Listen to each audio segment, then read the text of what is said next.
ప్రాపర్టీకి సంబంధించి 2022లోనే మాకు ప్రదీప్ అనే వ్యక్తి నుంచి కూడా శాశ్వత ఖరారునామా అనే ఒక డాక్యుమెంట్ని మాకు రాసిచ్చారు. ఇది 2022 సంవత్సరంలోనే మేము తీసుకున్నాము.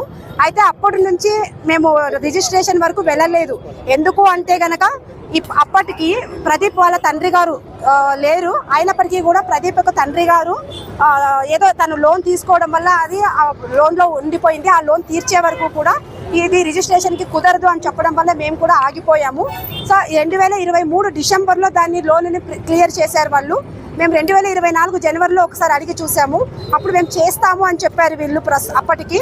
అయితే అప్పుడు ప్రదీప్ వాళ్ళ అమ్మగారి ఆరోగ్యరీత్యా మేము కూడా కొంత నిదానంగా వ్యవహరించాల్సి వచ్చింది. అయితే అదే సందర్భంలోనే ఆవిడ మార్చి 4న చనిపోవడం జరిగింది. ఆ బాధలో ఉన్నప్పుడు ఆ తర్వాత మేము అడగలేక వాళ్ళని మేము కొంచెం నిదానంగా ఓపిక పట్టాము. సో ఇదొక్కటే జరిగింది. కానీ ఆ అమ్మాయి మా డాక్యుమెంట్ నుంచి ఫేక్ డాక్యుమెంట్ అని మాట్లాడుతుంది. ఒకసారి మీరు గమనించండి మీడియా మిత్రులు సోదరులందరూ కూడా, ఫేక్ డాక్యుమెంట్ అయితే గనక రిజిస్టర్ ఆఫీస్ నుంచి మేము 2022 సంవత్సరంలో ఆన్లైన్లో తీసుకోగలిగాము. సో అట్లాంటప్పుడు అది ఫేక్ డాక్యుమెంట్ అని నీకు డౌట్ ఉంటే సుమయ్య, నీకు మీడియా సమక్షంగా చెప్తున్నా, నువ్వు వెళ్ళి రిజిస్టర్ ఆఫీస్కి నువ్వు కనుక్కో, నీకు అక్కడ ఫేకా నువ్వు ఫేకా అనేది బయటకు వస్తుంది. ఫస్ట్ ఆఫ్ ఆల్ నువ్వు మాట్లాడే ప్రతి మాటని దృష్టిలో పెట్టుకో.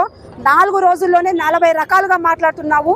నువ్వు నాకు సంబంధం లేదు అని, మీడియాతో మాకు రాజకీయాలతో సంబంధం లేదు అని మాట్లాడుతున్నారు.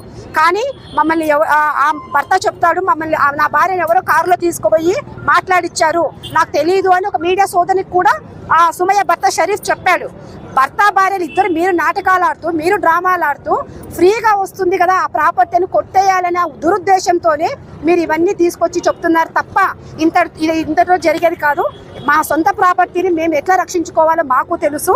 దీని ఉద్దేశంతో మేము శాంతియుతంగానే న్యాయపరంగానే ఇప్పుడు ఎస్పీ గారికి కూడా ఉన్న విషయాన్ని తెలియజేసి మా న్యాయంగా మాకు సహాయం చేయాలని కోరుతున్నాను.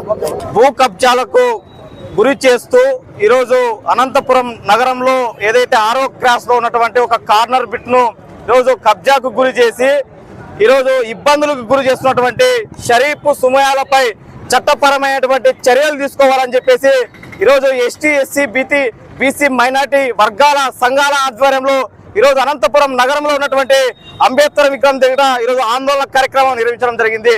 మరి ప్రధానంగా ఇవాళ ఏదైతే 6వ క్రాస్ లో ఉన్నటువంటి ఏదైతే స్థలం ఉందో ఈ స్థలం విషయము మరి రకరకాలుగా అనంతపురం జిల్లాలో రకరకాలుగా ఆరోపణలు చేస్తా ఉన్నారు.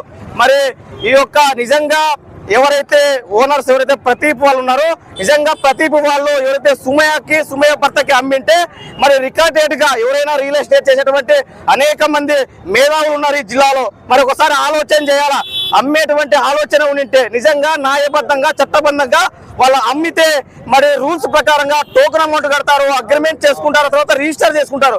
కానీ ఇక్కడ టోకెన్ అమౌంట్ లేదు, అగ్రిమెంట్ లేదు. డైరెక్ట్ గా ప్రదీప్ అనేటువంటి వ్యక్తిని ఈరోజు ఇబ్బందులకు గురి చేసి, బెదిరింపులకు గురి చేసి అక్రమంగా ఈరోజు ఆ కాంప్లెక్స్ ను కాచేశారని చెప్పేసి ఈ సందర్భంగా తెలియజేస్తా ఉన్నాం. ఈరోజు ఒకటే విజ్ఞప్తి చేస్తా ఉన్నాం. నిన్నటి కూడా మరి ఎవరైతే సిపిఐ నాయకులు నిన్నటి రోజున ధర్నా చేసి మరి చెప్తా ఉన్నారు, అధిక వడ్డీలకి పాల్పడేటువంటి వ్యక్తుల మీద మీరు చర్యలు తీసుకోవాలని చెప్పేసి సిపిఐ నాయకులు ధర్నా చేస్తా ఉన్నారు.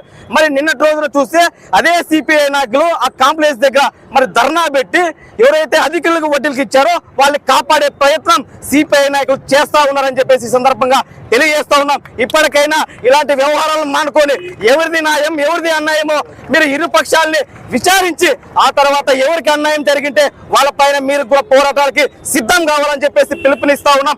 లేని పక్షంలో అదే విధంగా ఏదైతే జిల్లా వ్యాప్తంగా ఆందోళన కార్యక్రమాలకు శ్రీకారం చుడతాం, న్యాయబద్ధంగా చట్టబద్ధంగా రాజ్యాంగబద్ధంగా ఆందోళన కార్యక్రమాలకు శ్రీకారం చుడతాం ఈ సందర్భంగా తెలియజేస్తా ఉన్నాం. ప్రభుత్వానికి ఒకటే తెలియజేస్తా ఉన్నాము, కూటమి ప్రభుత్వం పదే చెప్తా ఉంది అధిక వడ్డీల మీద మేము విన్నపపాదం మోపుతామని. ఈ రోజు అన్యాయంగా ఏదైతే సాయినగర్ లో ప్రదీప్ అనే వ్యక్తికి అవతల వ్యక్తులు చాలా ఇబ్బందులు పెడుతున్నారు. ఖచ్చితంగా అంటే మా బీసీ సంఘాలు కానీ, మైనారిటీల సంఘాలు కానీ, ఎస్సీ సంఘాలు కానీ వారికి అండదండలుగా ఉంటామని ఖచ్చితంగా ఎస్పీ గారికి కానీ మేము ఒకటే తెలియజేస్తా ఉన్నాము. మీరిద్దరిని కూర్చోబెట్టండి, ఇరువురిని ఏది న్యాయం ఉంది అనేది మీరు చర్చించి న్యాయం చేయాలని బీసీ సంక్షేమ సంఘం తరఫున డిమాండ్ చేస్తున్నాం.